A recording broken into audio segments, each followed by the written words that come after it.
Hello, and welcome to the Navigating Childhood Cancer podcast. In this podcast, we explore all aspects of a child's cancer diagnosis. We'll speak with parents, experts, caregivers, and maybe even the children themselves to understand the issues, the risks, the struggles, and the triumphs. My name is Heather, and this is the information I wish I had when my child was diagnosed with leukemia.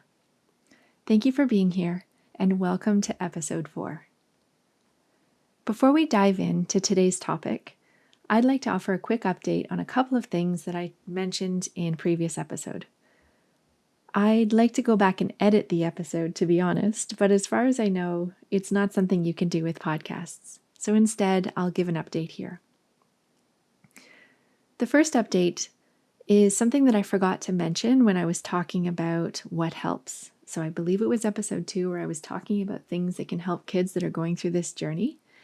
And I mentioned that my kids were given a few gift cards that they could use to go and purchase something that would be interesting or fun for them at that time.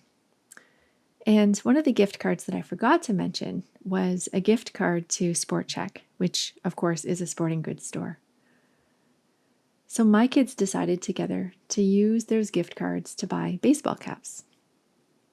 Baseball caps are obviously useful at all times and particularly useful in the summertime when I'm always asking them to make sure that they're covering their face when they go out in the sun. But in this particular case, the baseball cap was also helpful for a child who was anticipating some hair loss because of treatment. And it wasn't something that I had really anticipated, but giving the child the opportunity to choose the baseball cap that they might want to wear during that time was something that was really appreciated. And it's not to say that everybody needs to cover their heads when they experience hair loss, but it just happened to be the choice of my child. And so it just made that gift of a gift card for a sporting goods store to be something that was particularly helpful and appreciated. Another really thoughtful idea was the gift of an actual toque. So in addition to a baseball cap that my kids got to choose themselves, my child received a toque. This came in the early weeks of diagnosis, and it was the gift of a really thoughtful child in our lives who anticipated that a toque would maybe be useful along the way. So if you're not from Canada, you might be laughing from the fact that I'm using that word, a toque. But that's what we call a hat that you wear in the winter to keep your head warm. But of course, toques are also sometimes used for fashion in months when it's actually not wintertime. All 3 of my kids have gone through stages when they've worn toques, not just for function, but because it goes with their outfit. And it means that they sometimes wear them indoors or to school. In particular, they don't always wear them when it's cold outside. So luckily for my child, the toque was kind of in fashion during the time that the hair loss was being experienced.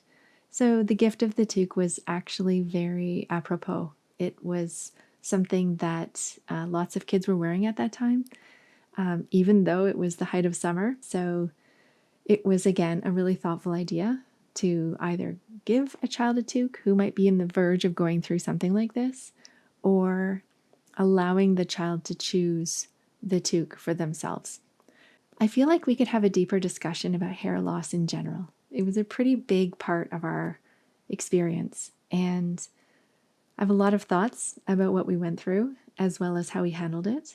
And as a side note, I would just like to mention that hair loss happened twice for my child.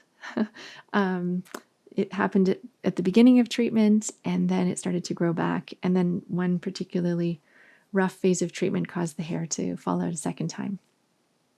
It did grow back, and it did grow back darker and thicker and a little bit curly, as you may have heard can sometimes happen following chemotherapy.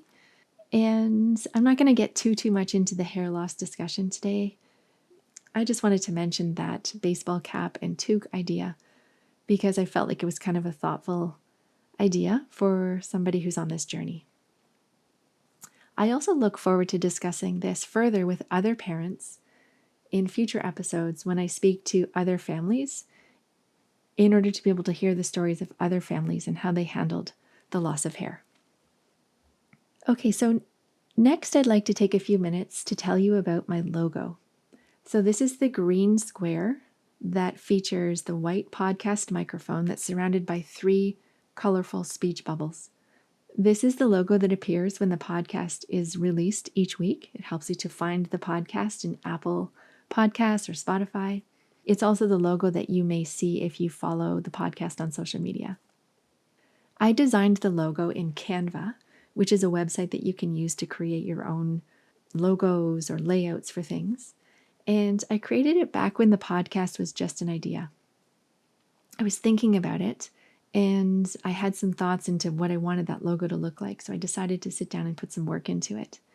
It was very simple to do, but a lot of thought went into the choices of color and the design elements. I kind of felt like it made a bit of an interesting story, so I wanted to share that with you today. So first, I chose, well, actually, the little microphone is obvious. The microphone is in the center of the logo because this is a podcast, and obviously that microphone signifies the recording of voices in a podcast. The speech bubbles that surround the microphone were chosen to signify that this podcast will feature many different voices. So mine is the only one that you're hearing for now. The first few episodes will be me talking about our experience and my perspective on some of these topics. But I'm also very eager and very soon will begin speaking with other families, and this podcast will feature conversations with those families. So that was the intention of the multiple speech bubbles, to signify that this podcast will present the perspectives of many different voices. Then I had to put some thought into the colors that I was going to use in the logo, and the colors that I chose were very carefully selected. The blue in the logo signifies Sick Kids Hospital in Toronto. So obviously that is where my child was diagnosed, where my child went through treatment, and it's a place that obviously holds a very important part of our lives. We've spent so much time there over the past 2 years, and we'll continue to be going there for a number of years to come.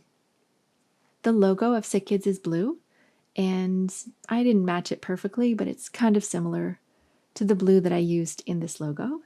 And I really just wanted Sick Kids to be represented in this logo in some way. Hence the choice of the color blue. The red in the logo was chosen to signify leukemia. So as you may know, leukemia is a cancer of the blood cells. And I don't mean to glorify the cancer by giving it a color on the logo, but to be real, it is the cause of this journey, and it's why we're even having these conversations in the first place. So I just felt like it deserved a spot there as well. I guess the red could also signify healthy blood, which is ultimately our goal. Maybe there's also something to do with the blood that has been donated in order to help kids with leukemia get healthy. Okay, so the next color is orange. I chose the color orange because we were assigned to the orange pod at Sick Kids on the 8th floor when we began treatment. So when you begin treatment at Sick Kids, you are assigned a contact nurse and an oncology doctor who oversees your case. The area in which you meet with your doctor and nurse is called a pod, and there are 4 of them down a long hallway. There's blue, purple, green, I think, and orange. We happen to be in the orange pod. The pod is where the contact nurse takes your vitals upon arrival, and then you move into an examination room where you speak with your doctor about how treatment is going and any issues that you need to discuss together. When you're in the waiting room, you're summoned over the loudspeaker, for example, Jane Doe to the orange pod. And so we're reminded weekly of the fact that we're sort of on Team Orange Pod. The pods are colorful and color-coded as you would expect to make them easy to identify. In our opinion, the purple pod kind of looks a little bit like tuna sashimi, and the blue pod is down at one end of the hallway. It's sort of apart from the others. Overall, our time in the orange pod will never be forgotten, and so that's why I've chosen the color orange to also include in the logo. Okay, finally, there's the green background. And For me, the green signifies the outdoors, the summertime, and the fact that we will never take for granted the opportunity to be outdoors during the summer months again. So there are many things that I have learned to appreciate over these past 2 years. Our health is one of them. Healthcare, access to healthcare is another. The kindness of others, I've already talked about how much that has meant to me over these last 2 years. But the other thing that I will never take for granted is the outdoors, the green of summer. And the reason for this is that my child's diagnosis came in the month of June of 2021. We had just come out of a tough winter because of COVID, and the kids had been in virtual school, but things were starting to lighten up a little bit over the summer as the summer approached, and the kids were starting to plan for the summer ahead. It was going to be a summer out of isolation, but with the diagnosis came weeks in the hospital, and so much time was spent indoors that summer. One lonely weekend, my family and friends went camping while my child and I spent the weekend in the hospital. And I remember feeling like such tragedy that we couldn't be outside enjoying the summer with the rest of the world. On the nights that I was able to leave the hospital to go home, I remember being struck by how green things were outside, how green our neighborhood was, and how much I longed to spend time outside enjoying the summer with my kids. And it wasn't just about me. It was that I wanted my child to be outside doing those things as well. So the green in the logo signifies my appreciation for the summer months after having lost them that year, and how much I enjoyed a return to normal summer in the year that followed. By 2022, my child was finally in what is called the maintenance stage of treatment, and life was starting to get back to normal. We were spending less time in the hospital and therefore much more time outdoors. And so the green kind of signifies that appreciation for the outdoors in the summertime, and how much I appreciate that now after having been through this experience. So that's the reason why I chose green, blue, red, and orange to appear as colors on the logo. But the actual colors that I chose, the actual green that I chose, the red, the blue, and the orange that I chose, were inspired by those balloons that appear when you send a happy birthday text on an Apple phone. Have you ever seen this? If you text the words happy birthday, Apple will amplify the message with some illustrated balloons that float up the screen when the message is sent. Give it a try if you've got an Apple phone. Text somebody the words happy birthday and you'll see these beautiful balloons that are very close in color to the colors that appear on my logo. I just love those balloons. I especially love the bright colors. So after having chosen the color scheme for the logo, I decided to kind of draw from the colors that are in those balloons in order to choose the actual color green, the actual color blue, etc. I have to tell you that every week when I see that a new episode is released and I see that logo appear in my Apple Podcast app or in Spotify, I just feel a rush of excitement and pride. So I'm really proud of that logo, and I'm also really excited to be finally bringing this podcast to you. And again, thank you so much for listening. Okay, so let's move on now to the main topic of today's episode. I'd like to share a few thoughts about music. So, music has always been an important part of my life. The music that we heard along the way has been etched in my memory forever. The music that I relied upon at various stages of treatment, or songs that were played while we were in transit, or when I was spending time in the hospital with my child, really stand out to me. And of course, music is very, very important part of memory. If you heard a particular song when something was happening in your life, there's a really good chance that hearing that song will remind you of that time. I have very fond memories of music from my childhood. And I realized one night that there were a couple of songs that were really, really important to me during this time, during the past 2 years of my child's treatment.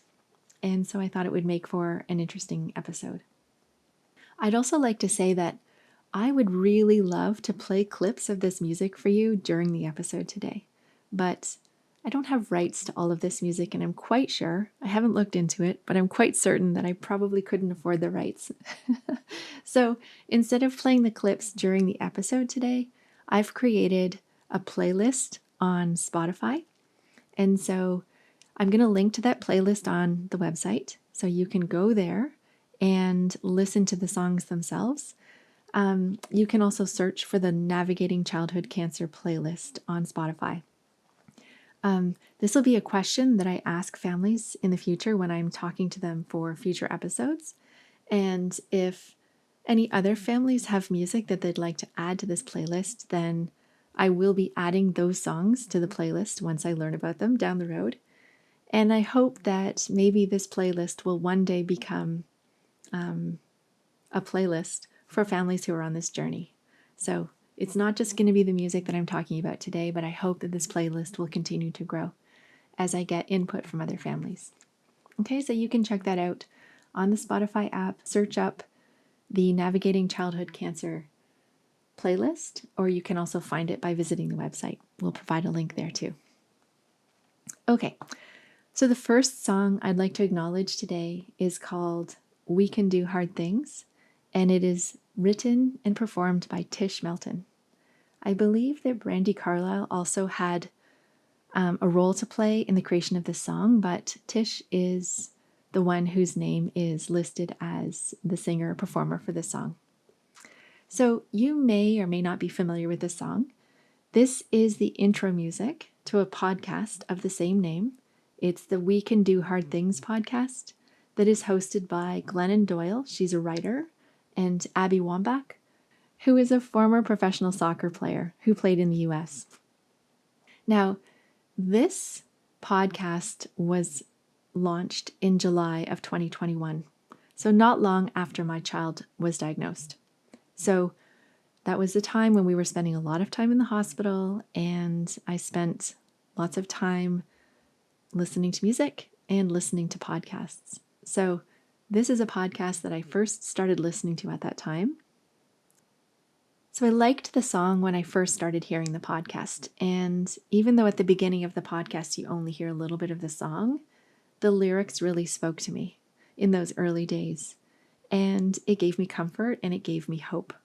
So obviously the message of we can do hard things is something that I said to myself a lot in those early days, and sometimes I even said it to my child. The truth is that my child isn't really the kind of person that appreciates that kind of thinking. Come on, sweetie, we can do this. We can do hard things. But it helped me a lot. And I downloaded the song and added it to my phone and listened to it sometimes when I was alone in the car. Sometimes I listened to it when I was getting ready for bed at night. I've heard since that time that many people have reached out to Glennon and Abby to say how much that song has meant to them and how much that song has helped them during difficult times. Many people have reached out to say that it helped them through a period of cancer treatment. And so I put myself in that category. That song helped me go through the 2 years of supporting my child through cancer treatment. You know, in that moment, you really grasp onto whatever it is that gets you through the day. And a little reminder that we can do hard things helped me a great deal. So I hope you enjoy that song. It's really, really nice. And it's a good one to belt out as well when you're alone in the car. Okay, so the next song is All Too Well by Taylor Swift. So this is not the only time that Taylor Swift is going to appear on my playlist. The reason that this song is on my playlist is because Taylor re-released her Red album in November of 2021. It was a Friday, and we were settling into our room at Sick Kids for a weekend of high-dose methotrexate. You may be familiar with methotrexate. It's a very common chemotherapy drug that is given to people who are battling cancer. And our treatment protocol required 4 weekends of high-dose methotrexate, which means that, as you can imagine, they have to give the patient high doses of methotrexate over the course of a weekend so that the child can be monitored, but also so that they can monitor how quickly the chemotherapy is passed through the body. So it's a pretty intense weekend. You're usually in hospital for 3 or 4 nights while being monitored throughout this entire treatment. So you get the high dose of methotrexate at the beginning, and then you're given a saline solution in order to try to help flush the organs of the drug. And only once your body has cleared the chemotherapy are you allowed to leave. Very intense, very hard work for the child. And for us, it was a pretty tough stage of treatment. So, again, whatever helps get you through. And for me, the re-release of this album on a Friday when I'm about to spend the weekend in the hospital was kind of welcome. It gave me something to listen to. It gave me something to focus on. Taylor Swift was on all the news shows that weekend. She was on Saturday Night Live performing her song. So I was kind of following the press coverage of the release of this album.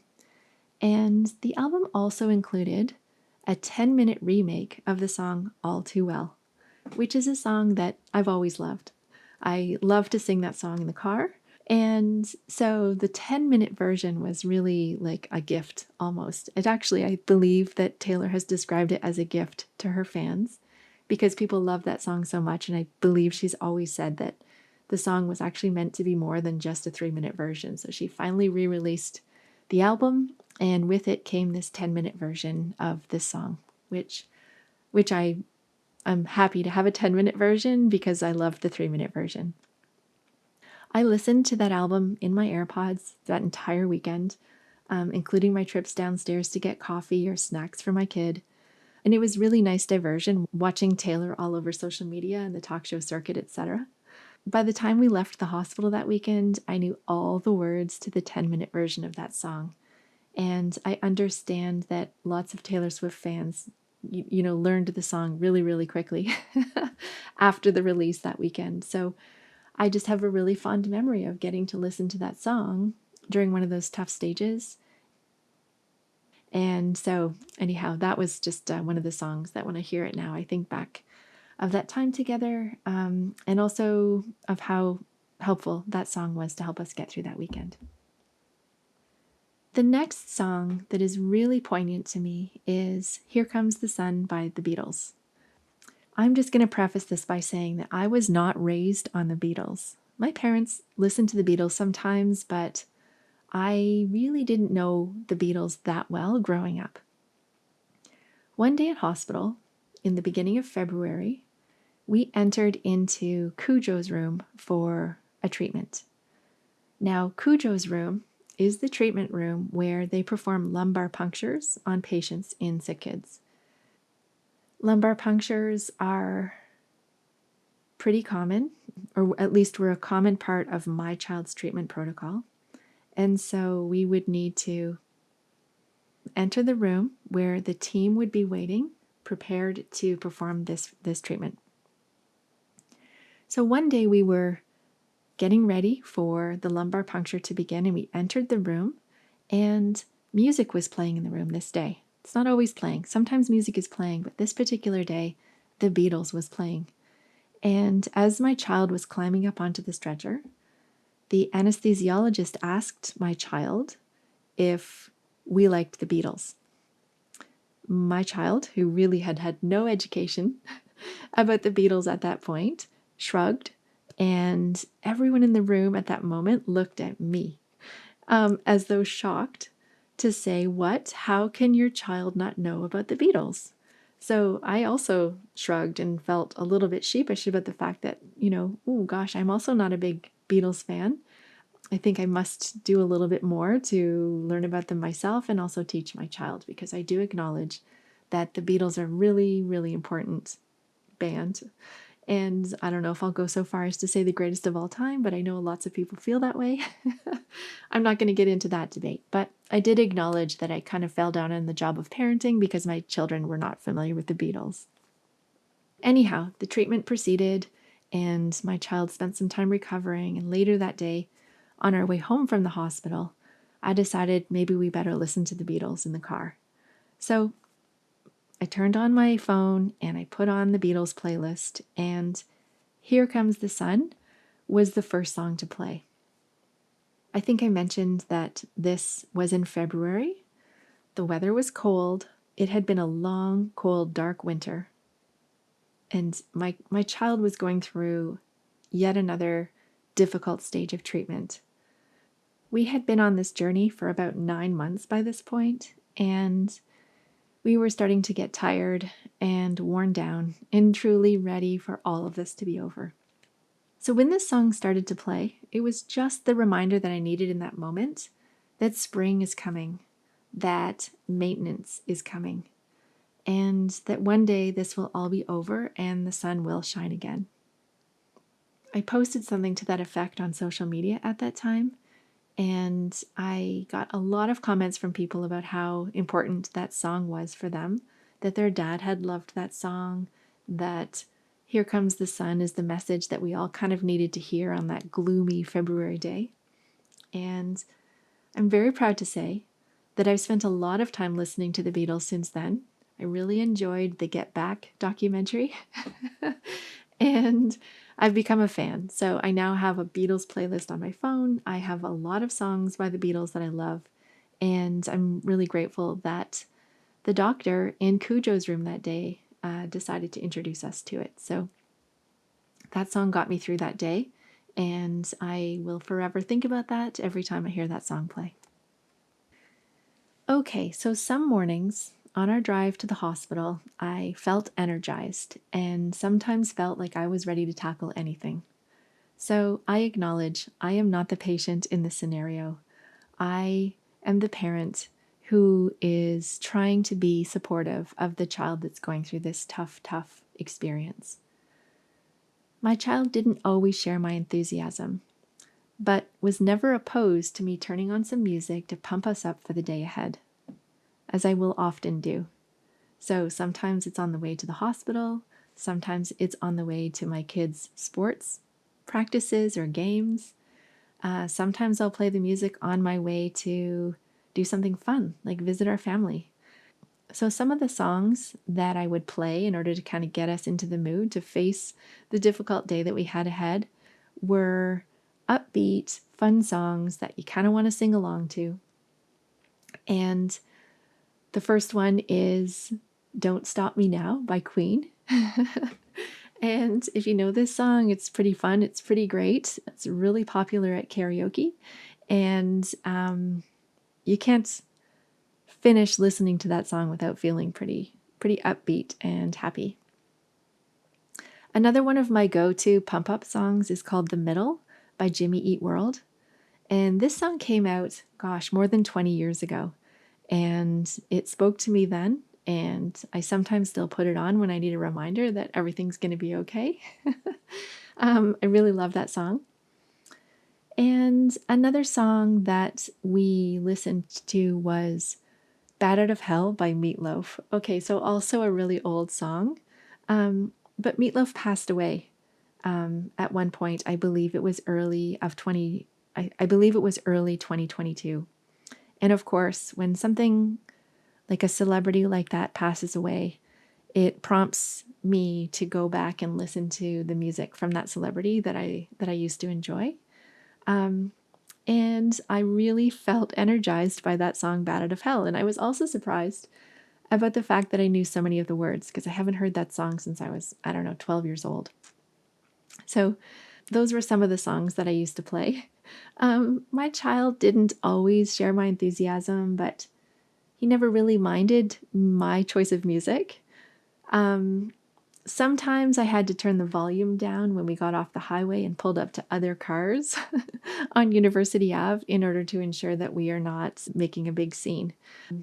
But I don't know whether it helped my child, but it certainly helped me. And sometimes, again, I'd be stopped in my tracks once we got into the hospital about whatever it is that we were going to face that day. But at least I felt prepared once I arrived after having listened to some of that great music that got me ready for the day. Okay, another really important song for me during this time was Sabotage by the Beastie Boys. So this one's pretty different. This one's pretty different from a lot of the other ones. This song I played the day that my child had the last chemo treatment before the maintenance stage of treatment. So that was a pretty emotional day. Okay, so the maintenance phase of treatment, which I'll probably spend a little bit more talking about in a future episode, is generally when the rough phase of treatment has passed. And for us, that was about, oh gosh, I think it was 11 months. The first 11 months of treatment was quite intense. And then once we completed that, we entered into what's called the maintenance phase, which my child is currently still in. But the maintenance phase is exactly as you'd expect. It's where treatment continues for a long period of time. In our case, it was almost 2 years, where we're just trying to maintain a certain level of treatment in order to ensure that the cancer is kept at bay and that life generally can go back to normal during the maintenance phase. Treatment is still required, but it is at a very low dose, and things do tend to get easier when you finally arrive at the maintenance phase. So the last day of chemo treatment before maintenance started was a really big deal. So we were sitting in the treatment room. My child was connected to a drip bag that was filled with chemotherapy. And as we sat there and waited for the chemo to clear the bag, we were talking, and the nurse, Emma, asked us, or she looked at the computer and said, "Oh, I can't believe this is your last day of treatment before maintenance." And she said, "Wow, I'm very honored to be a part of this monumental day." When she said it like that, I realized what she was talking about. And as the last bit of chemo dripped from the bag and she prepared to remove the needle, I burst into tears. We packed up and we started to leave the hospital, and we called Dad on the way out of the building to tell him that we were all done, to say that the next stage was going to be maintenance. And essentially, we had just finished the hardest part of this entire experience, and we were about to move into what would be hopefully a little bit easier. So we called Dad on our way out of the building, and we were just ready to fly home. I swear I felt like I had wings that day, and I literally felt like we could fly. But of course, we had to go down into the parking garage and find our car and drive out of the parking lot into some pretty bad traffic. I think it was rush hour at that time, and we had to sit in bumper to bumper traffic trying to get out of downtown. So as we were sitting there trying to inch forward, I found Sabotage by the Beastie Boys, and I played that song. And I played it really loud in the car. I just needed to hear it, and I kind of needed to feel it. And it just reflected the angst and the emotion of the day.